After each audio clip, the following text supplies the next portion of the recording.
நிதர்சனமான உண்மை என்னன்னா, no one will come to save us. நம்ம வாழ்க்கையில நாம தான் நம்மள காப்பாத்தணும்.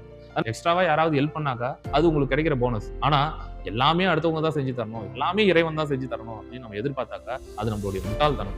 நீ முயற்சி பண்ண மாட்ட, ஆனா அடுத்தவங்க வந்து உன்னை காப்பாத்துவாங்க என்ற எண்ணத்தோட தான் நீ வாழ்வனா, அப்படி ஒரு வாழ்வை நீ வாழறதுக்கு பதிலா இறக்கறதே மேல். நாம எந்த முயற்சியும் பண்ணாம வேற யாராவது வந்து நம்மளை காப்பாத்துவாங்க அப்படின்ற எண்ணத்துல நம்ம வாழ்ந்துகிட்டு இருந்தா தயவு செஞ்சு மாத்திக்கோங்க. அப்படி யாரும் நம்மளை வந்து காப்பாற்ற மாட்டாங்க. அடுத்தவங்க நம்மளை காப்பாத்துவாங்க, அடுத்தவங்க நம்மளுக்கு செஞ்சிருவாங்க என்ற நம்பிக்கையில எந்த முயற்சியும் செய்யாம இருக்கக்கூடிய ஆட்களா நீங்க அப்படின்னா தயவு செஞ்சு இந்த கதையை மட்டும் கேளுங்க.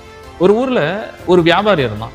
அவனுக்கு ஒரு ஆழமான நம்பிக்கை, எப்படியும் யாராவது நம்மள பிரச்சனையில இருந்து காப்பாத்திடுவாங்க. ஏதாவது ஒரு சூழ்நிலையில நம்மள வந்து அங்கிருந்து ஒரு சொல்யூஷன் கொடுத்து காப்பாத்தி கூட்டிட்டு போயிடுவாங்க. எது நடந்தாலும் அடுத்தவங்க நம்மளுக்கு தந்துருவாங்க அப்படின்ற நம்பிக்கை அவனுக்கு இருந்தது. ஒரு நாள் அவன் ஆத்து பக்கமா போயிட்டு இருக்கும்போது தவறி ஆத்துல விழுந்துடுறான். ஆத்துல எக்கச்சக்கமான தண்ணி போயிட்டு இருந்துச்சு. அப்ப சுத்தி நிறைய பேர் இருந்தாங்க. என்னை காப்பாத்துங்க காப்பாத்துங்கன்னு அவன் கத்தனான். ஆனா அவனை காப்பாத்துறதுக்கு அங்க சுத்தி இருக்கிற யாருமே வரல. ஏன்னா ஆத்துல எக்கச்சக்கமான தண்ணி போயிட்டு இருந்ததுனால தான் உயிரை காப்பாத்திக்கணும் அப்படின்ற எண்ணத்துல யாருமே குதிக்கல. அட்லீஸ்ட் கடவுளே நீயாவது என்னை காப்பாத்து அப்படின்னு சொல்லிட்டு கடவுளை கும்பிட ஆரம்பிச்சான். அப்ப அந்த சுச்சுவேஷன்ல ஒரு மரப்பலகை ஒண்ணு அந்த பக்கமா கிராஸ் ஆகி போச்சு. அவன் பக்கத்துல தான் போச்சு. ஆனா அதை பிடிக்காம கடவுள் என்னை காப்பாத்திடுவாரு, கடவுளே என்னை காப்பாத்துன்னு சொல்லிட்டு வேண்டும். அடுத்தது கொஞ்ச நேரம் பொறுத்து அந்த பக்கமா ஒரு உடைஞ்ச மரத்தினுடைய கிளை ஒண்ணு போச்சு. அந்த கிளைய புடிச்சாவது தன்னைய காப்பாத்திட்டு இருக்கலாம். ஆனா அப்பவும் அவன் கடவுள் வந்து காப்பாத்துவாரு, என்னைய கைய புடிச்சு கூட்டிட்டு போவாரு அப்படின்னு சொல்லிட்டு கடவுளே காப்பாத்து, கடவுளே காப்பாத்துன்னு சொல்லிட்டு இருந்தான். ஆனா கடைசி வரைக்கும் சுத்தி இருந்த மக்களும் காப்பாத்தல, கடவுளும் காப்பாத்தல. இவன் தண்ணிக்குள்ள மூழ்கி இறந்துட்டான்.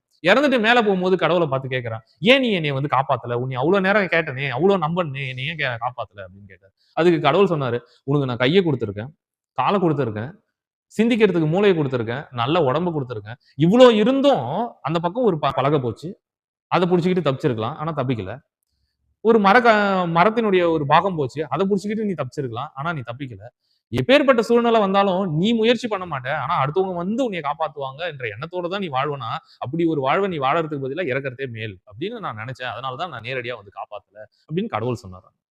இந்த கதையில இருந்து நாம தெரிஞ்சுக்க வேண்டியது என்னன்னா, வாழ்வுல ரொம்ப இக்கட்டான தருணங்கள்லயும் நாம எந்த முயற்சியும் பண்ணாம வேற யாராவது வந்து நம்மள காப்பாத்துவாங்க அப்படின்ற எண்ணத்துல நம்ம வாழ்ந்துகிட்டு இருந்தா தயவு செஞ்சு மாத்திக்கோங்க. அப்படி யாரும் நம்மள வந்து காப்பாத்த மாட்டாங்க. நிதர்சனமான உண்மை என்னன்னா, no one will come to save as.